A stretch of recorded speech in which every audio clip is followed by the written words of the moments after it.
Abusuafo video ya that screen is emesre asanu klasa emesre we blue water guards omo rain ye Galamsey site omo hwe se mrantie omo man use omo de Galamsey na galana no mbedi no omo ana sese aban apa omo sa dwumadie no nti no omo kopie mu ewo river we Bia river no obuna hafo wamfe ene nemu ono ma akofa dade so na ebo wura mu Cote d'Ivoire oho ne wo na ohwe video ni ya o de ehwe video no my me fa sound ne mbrɛ mu na yenti nsɛm ne bi na ahun sɛ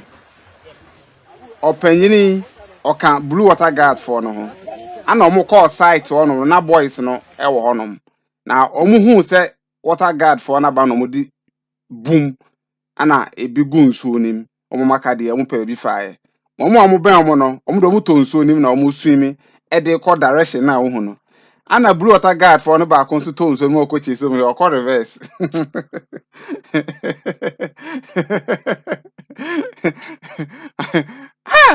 ba abravo nye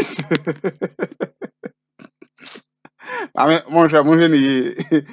akwa de call reverse here onu swimi yeah kakere be di here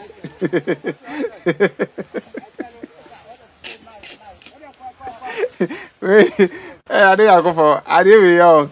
as I'm person do we serious issue I'm there yesterday no now him I didn't know omo mo jira no say o abu uche no dano and so dey akwa you cause so na no in fact Ghana pa there yeah ready dion enye easy kra inso de obi ko say o se ne che no eche no tie ko dano abusuafo nti na make akwose ne say I was here chiro mu swimi yes I was here chiro mu swimi enye say ye the taxpayers money no di agro me na mka chiro because say why I wadwe say omuto nsuo no nam so beto mu dia I was say mu hu swimi because we what the life at risk him ebiane hwehwe direction no moko no or kwa anti clockwise nkrofo no so kwa clockwise no so kwa yeah rari ga go for yeah hu yamobo na se do sito mu no so de na me ni se onu swimi pa o opele ko na ni mo na de ne ko na chi opele aso bi aso na etwe no akire ho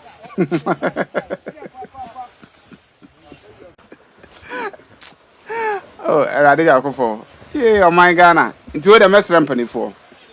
woni de na obu kwan so yempe training papa bi ne fo mu mfam enye se yaseso magumu ase mo nkopa mo ana mo nkohwe na yensuo no mo nkobọ mo ban ya de papa na mo ye peyefo aso na mesrem mo ma mo nkwa risk mo life se de akwa ne tom no otim so mo nyo na nim swimi o afi wo hu se nsuo we no because onim river swimming is different, lake is different, apple is different, and a swimming pool swimming is different. Mamma major na some American mbatiase.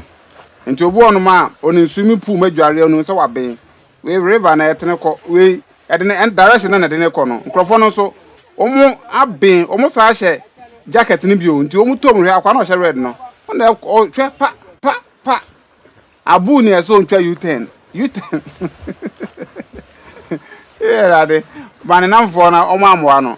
insuo di nipa eko say dano ho ona no say I mean it's very bad I will see me call a reverse no enye timpanifo we dey na mpese mo hu ne ekoso na ye be serious ye be get serious and get serious with no ma bi aye na we ye the mrantie no lives e dia agro we say nya me afa kwam na de ne call ya wa wukwa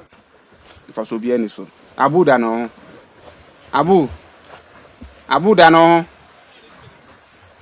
mame Mama hwese voice no am say monte voice ni abuda no ho eche no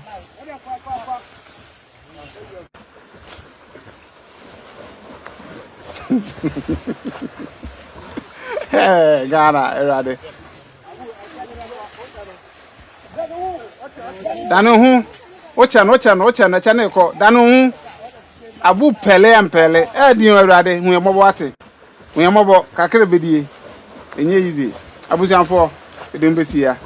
medembesia ya bese di ehie makra baba abasonko di ba COVTVGHANA so wo COVTVGHANA so no ye botaye ne yenjumadi etitiri pa ne se ye beboa ma mpontunyuma akoso ye wano wo Ghana ha se ne senti no ye free wo pepa mutu ye hugu montene so kokotwa mpontunyuma hodo a ye koso wo Ghana ha bebia se ye akwan foforo na aban no ye hospitals, airport, interchange, school, market, stadium ne nia ikeka ho nyina ye ne yentim nwanwaso wokọ kokotwa se ne adwumadi ani sifa kọ wo na afen so akwan ne mia wodo a atete apansam so no ye kotwa se ne ebe ya ebetwe aban no agenesi so na wakwakoye wonom ewo ho ne nso mwa dwumadi foforo a ye san di no wo COVTVGHANA so ne say ye interview Ghana fo e wa abrochi ananse wo man yi mu a watumi adi ye atumpon wa abrabo na watumi akyerkyere ye nkwampa hodo a ye nso ye betumi afaso anya sika ne de ahya business ase enti mema wo rain fi say wo be subscribe to ye YouTube channel ye COVTVGHANA na wemia notification bell ne so se ne ebe ya wo mmesi ye videos a ye drop ni mu ba kokra